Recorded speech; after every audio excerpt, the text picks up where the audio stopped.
I debated about whether or not I should pass out little packs of tissues to go with today's sermon. If you don't understand that clip, hang tight. We'll talk about that in just a few minutes. Last week we started this message called The Happy Committed Life. We've been talking about commitment all year long, and we want to have an understanding of not living in a committed life like we're obligated or it's that begrudging thing we have to do, but how to live in a committed life and be happy. Not happy as in I've always got a smile on my face and always a cheerful spirit, because let's face it, life can sometimes be tough. And you know what? Believe it or not, you may not believe this. Sometimes you might catch me in a grumpy mood. It just might happen. But how can I live satisfied? How can I live my committed life in such a way that I am satisfied? And what it really comes down is to the voices inside my head. It comes down to what is it that I am listening to in my life. And that's kind of where this wonderful little movie that came out this past summer ties back in, because Riley has got all of these voices going on inside of her head.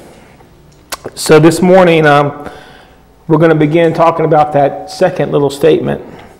Remember last week? We talked about blessed are the poor in spirit. We talked about the idea about happy are the people that manage to figure out how to be humble. Those that can take their spirit and empty it before God. And when we started that statement, it didn't make a lot of sense, but I think I can kind of understand how humble people can be happy people. But I got to be honest, after everything we've gone through over the past few years, this statement, it's a tough one. It says, blessed are those who mourn, for they will be comforted. Now, I got to tell you, if the word blessed means happy, happy are those that mourn doesn't make a ton of sense to me. Because mourning has nothing to do with happy. As a matter of fact, even if you look up mourning in Webster's dictionary, this is what mourning is defined as in the dictionary. The expression of deep sorrow over someone who has died. That's what mourning is. And man, I got to tell you, been to a lot of funerals over the past few years, seen a lot of mourning, and I don't know that happy is the word that I usually see go along with that. But somehow Jesus thinks it's supposed to make us happy when we are able to mourn. And I got thinking, maybe God just doesn't understand the word mourn. Maybe in the world he doesn't get how we feel. And well, obviously he does. Did you know that the word mourn is mentioned 137 times in Scripture? The Bible speaks of somebody that is mourning. The first time you see the verse used is in the word used is in Genesis chapter 3, verse 2. This is what it says. She, this is being Sarah, died at Kiriath Arab, that is Hebron, in the land of Canaan, and Abraham went to mourn Sarah and weep for her. So even Abraham, all the way back at the beginning, the man that was given the promise that his seed would be as many as the stars in the sky and the sand on the shores, that, you know what? He dealt with mourning. Think God doesn't understand mourning? Well, Jesus mourned. That's what we find out in John chapter 11, verses 33 through 30. We see it, 33 through 36. When Jesus saw her weeping, and the Jews who had come along with her also weeping, he was deeply moved in spirit and troubled. Where have you laid him? That being Lazarus, he asked. Come and see, Lord, they replied. Jesus wept. Then the Jews said, see how he loved him? Even Jesus, in the moment when he was standing beside a graveside, even knowing what he was about to do, he mourned the loss of Lazarus. You know, the dictionary defines it as the losing of someone, the passing of someone that has died. The Bible brings mourning a little even deeper. Mourning isn't always about physical death. Samuel mourned a lost relationship. In 1 Samuel chapter 15:35, we read, until the day Saul died, he did not see Saul again, though Samuel mourned for him. And the Lord regretted that he had made Saul king over Israel. There was a relationship between Saul and Samuel, and things had kind of gone south. And Samuel was forced to basically put out the demise of Saul and let Saul know that God was done with him. And after that moment, it says, until the day Saul died, Samuel mourned that relationship was no longer available to him. Nehemiah mourned. Nehemiah mourned a lost cause. This is what Nehemiah chapter 1 verses 3 through 4 says. They said to me, those who survived the exile and are back in the providence are in great trouble and disgrace. The wall of Jerusalem is broken down and its gates have been burned with fire. When I heard these things, I sat down and wept. For some days I mourned and fasted and prayed before God of heaven. Nehemiah received this troubling report from Jerusalem.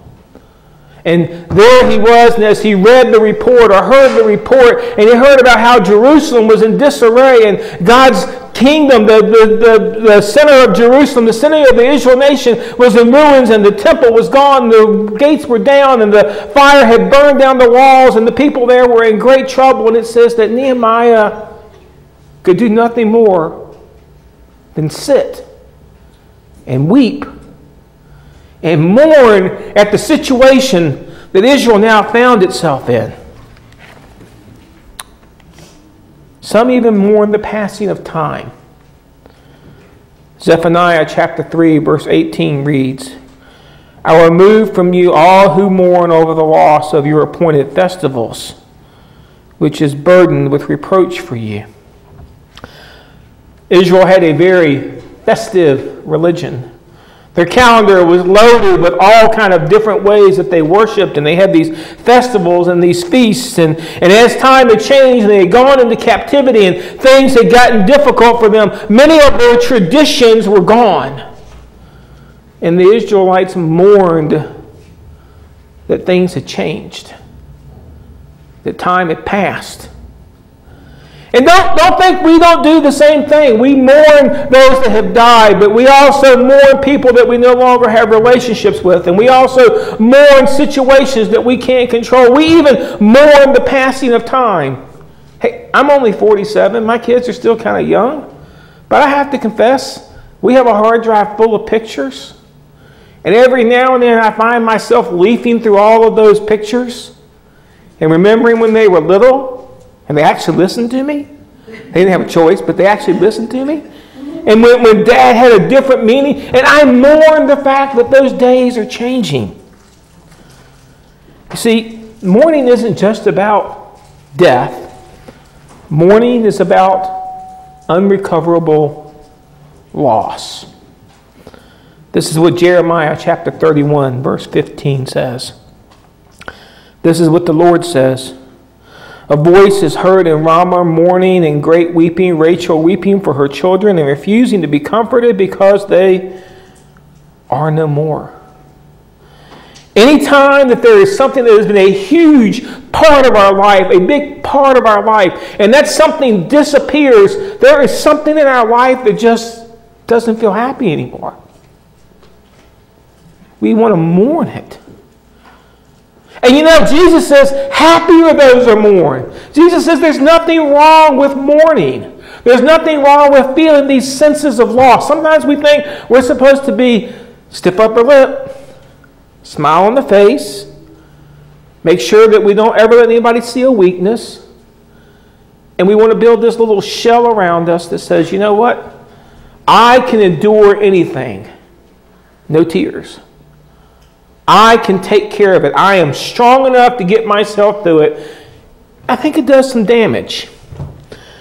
Because to be truthful, mourning puts everything into perspective.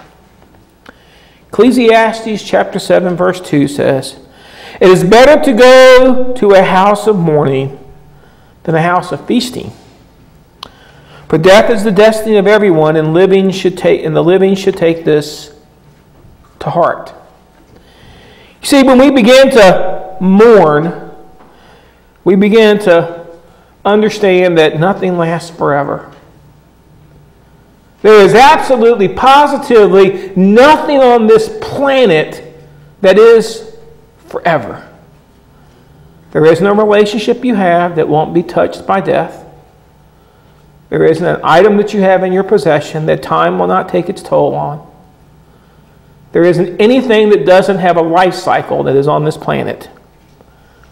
There is absolutely nothing that's forever. And when we come face to face with this emotion of mourning, that voice in our head that says things aren't right, and we begin to understand that, then it allows God to do some things. You see, the scripture says, "Blessed are those who mourn, for they will be comforted." See, when I build that shell around my life, when I refuse to let myself feel sadness, when I refuse to let myself mourn over my losses, then you know what? There's no comfort for me. There's nothing there that makes things better. And this is where I want to bring in this clip that we watched. It's an important clip. Now, last week we started off at the very beginning of the movie. It was where we watched the birth of Riley and the birth of joy and the birth of happiness. And well, now we're kind of near the end of the story, so I've kind of like spoiled the movie if you haven't seen it, but that's okay. Still go see it eventually. It's really a good movie. But Riley feels as though she's lost her life.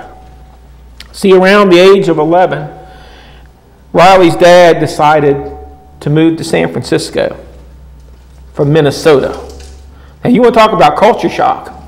That's a culture shock.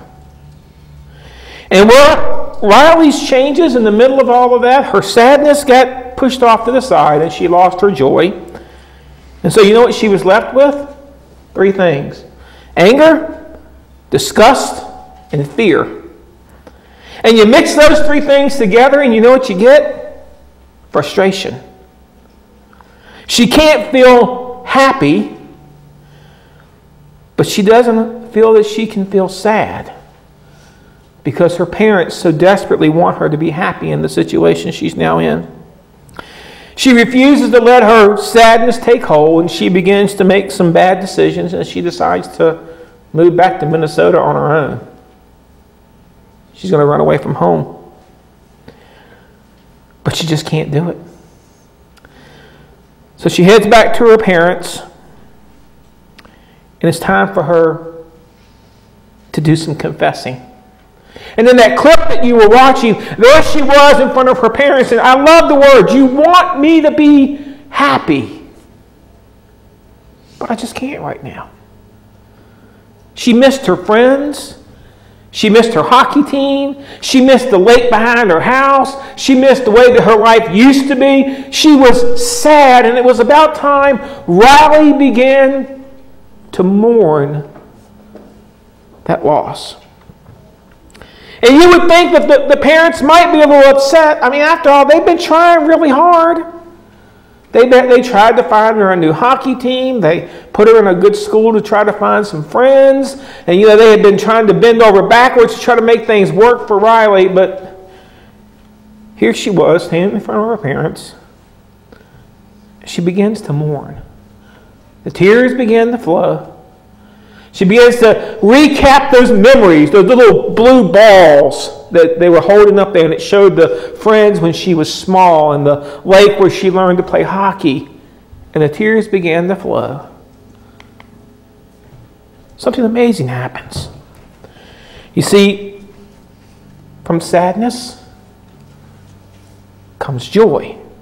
Now, everybody wants to know what's with the little balls laying back behind here. Well, these were part of the movie. Well, these weren't. These physically weren't. But did you notice when Joy had the balls, they were yellow. And when she handed them to Sadness, the balls turned blue. And this had happened early in the movie, and everybody thought that was a bad thing, that having a memory that was supposed to be a happy memory turned sad would be bad for Riley. And the thing is, That's really where the healing began. When she began to look at these happy memories of when she had her friends and she had her hockey team and she was in Minnesota and all was right with the world. And she began to put those in perspective, that those were gone and it was time to do something else. Riley's life began to change. Some healing began to happen. And Riley began to feel comfort. Did you see it right at the end of the clip? As Riley buried her head in her parents' chest, that little bitty smile came back onto her face. Because she now was in the comfort of her parents' arms. Blessed are those who can mourn, for they will receive comfort. If I don't mourn, then honestly, God has to wait. God has to sometimes withhold our comfort, withhold our ability to deal with the issues, because He is waiting for us to realize we have to bring those issues to Him. Sometimes crying with our lips quivering, out of ideas, needing some suggestions. And then He promises, you will be comforted. You see, from sadness comes great joy. John tells us in chapter 16, verse 20, very truly I tell you, you will weep and mourn while the world rejoices. You will grieve, but your grief will turn to joy. You see, that's the way it's supposed to work. When we begin to mourn the things in our life, and even when the world looks at us and says, you shouldn't be mourning those things. You should be happy the world is changing. You should be happy that progress is happening. Things are better now than they used to be. That might be true. But there's still something that's been lost. And Jesus tells us, if you will just turn those over to God, I can take that mourning and let you be comforted. I can let you be comforted by time.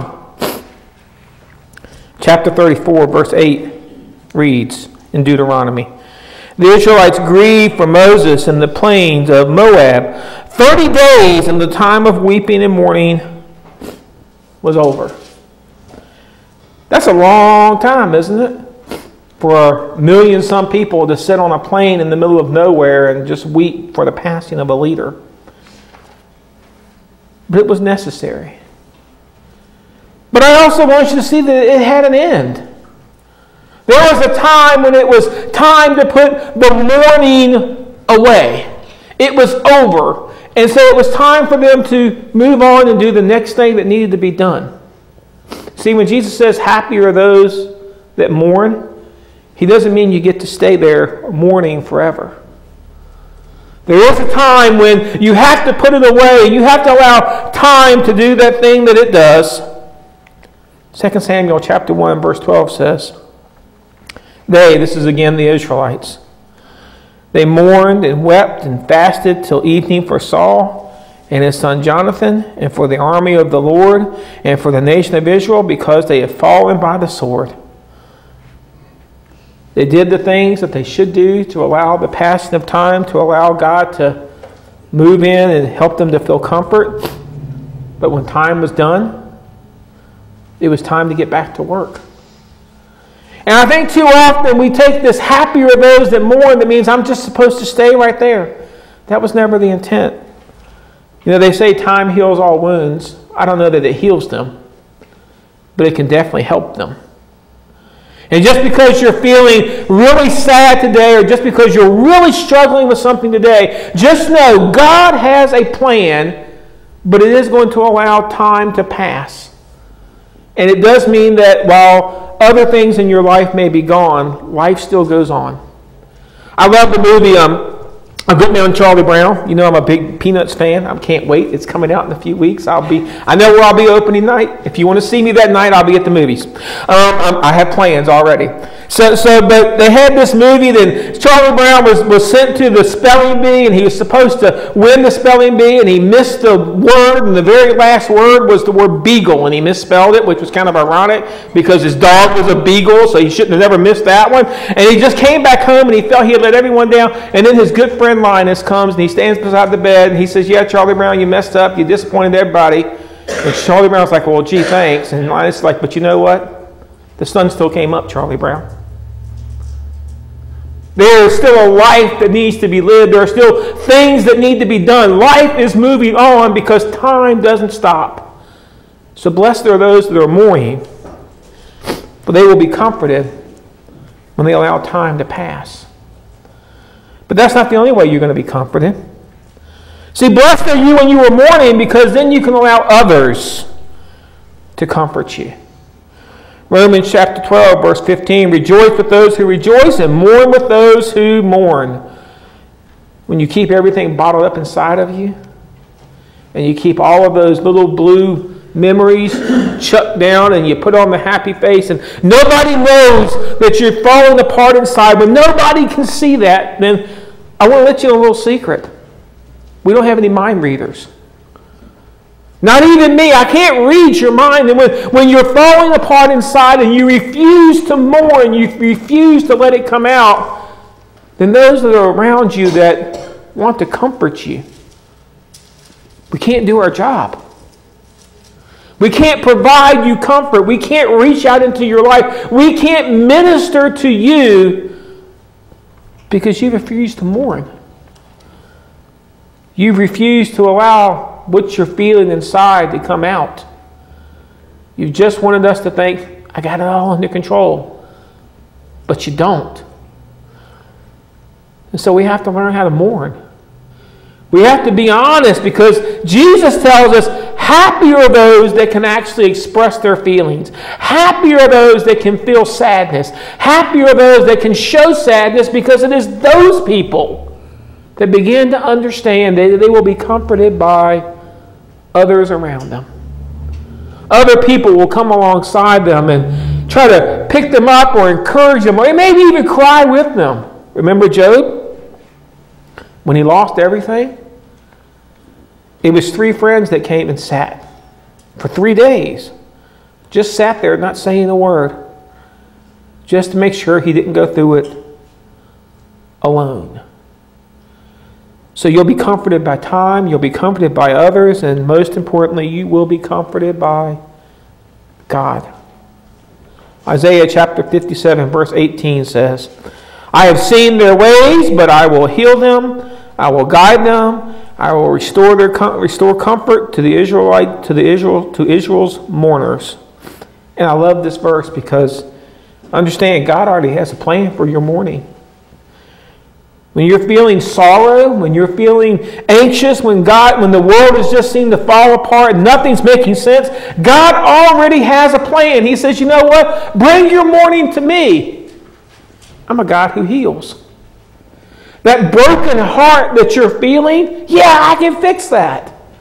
Yeah, I can minister to that. Remember, a broken heart is an open heart. They can see God for who He is, and they can allow healing to begin. A heart that's wrapped up and protected and guarded. You know what happens when you let an infection do that?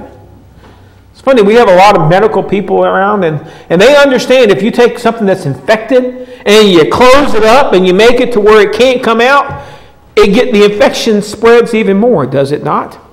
We call it gangrene when it starts to run through your body. I think a lot of us are suffering with gangrene hearts because we have allowed our losses to get inside of us, and we've held on to them, and we refuse to mourn our losses. We refuse to allow change to happen in our life, and we just want to stay right there. And so God can't heal. Not only can He not heal, He can't guide, because that's His plan. He's going to heal you, and then He's going to guide you. He isn't just going to fix the things that are broken. He's going to give you a plan for what to do next. That is if you allow yourself to mourn for it. God's going to give you the next step that you're supposed. It may not be the next 20 steps. He may just give you the very next step. But he says, I'm a God who heals, and I'm a God who guides those who are in mourning. I'm a God who restores. Isn't that what he did for Job? I've often wondered about the life of Job, because Job lost everything. He lost all of his money. He lost all of his family. He lost all of his possessions. He lost everything. And at the end, the only thing he didn't lose was his wife. And if you read the story, there may have been some times when God, really? But anyway, he had to keep the wife there because understand, at the end, Job was given new kids. Do you think those replaced the ones he lost? No. No. He probably still felt mourning, but God restored to him what he had lost. He gave him a new love, a new thing to focus on. But if Job had just sat there in that pile of ash where he had found himself, with his wounds open and scraping his wounds and complaining to God about, oh, woe is me, then he would have never experienced the restoration. He would have never allowed his life to become complete yet again. He would become a miserable old man, probably all by himself, because really nobody wants to be around people that get to that point. He would have become a miserable old man, all alone in the world. But Job chose to mourn. And God restored him, and that's what God wants to do for us. He wants to restore us, and then he wants to, comfort us. You think God doesn't understand comfort? Talk to Jesus about that. You think God doesn't understand that, yeah, I know things are bad, and I know you're hurting right now, and I know things are difficult, but you know what? I got comfort for you. I've got shoulders that you can shed those tears on. I've got a chest that you can bury that face in. I've got comfort that I will wrap my arms around you and allow you to experience comfort for those things that you have lost. Notice in all of this verse, what did he not promise? To give you back what you lost. He doesn't say he's going to give you exactly what was there. He just says, I'm going to bring you along in such a way that you will be able to feel comfort. But there's a condition. According to Joel chapter 2, verse 12, only when we're ready to mourn. Even now, declares the Lord, return to me with your heart, with your fasting, with your weeping, and with your mourning. Jesus tells us, blessed are those who mourn, for they will be comforted. You realize the reverse statement of that, the flip side of that statement, don't you? If you refuse to mourn, you're probably going to refuse to be comforted at the same time. You're going to find yourself stuck in that spot, maybe for the rest of your life. And happy, joy, you'll never be able to find them. You're just going to keep rehashing those details over and over and over and over and over. And here's what you need to know. God is waiting. God is waiting for you to be willing to mourn, to allow your heart to break for the things that you have lost in your life. It's okay. It is perfectly fine when you have experienced a loss in your life, whether it be a loved one that passed away, whether it be a friendship that has ended, whether it be some kind of a business thing that has gone wrong, whether you find yourself in a hopeless situation. Tears are acceptable. This is not baseball. You're allowed to cry. Seriously. Tears are not only acceptable, they may be required. Because it's only when you allow your heart to break for the circumstances that you find yourself in, can you feel the comfort that God has for you. And then you will understand, happy are those who mourn because they will be comforted. I can be happy because I now know how I can deal with the sadness in my life. That's important for us. Because there are going to be more losses. It's going to happen. It's part of life. And I find it interesting, right out of the gate, we deal with the idea of be humble, get yourself right before God, and then the next thing he wants to talk about is how to deal with sadness. Because God knows we're going to have sadness in our life. And it's to the point that we allow ourselves to feel that sadness openly, honestly, and allow ourselves to be comforted that God can work our way through it.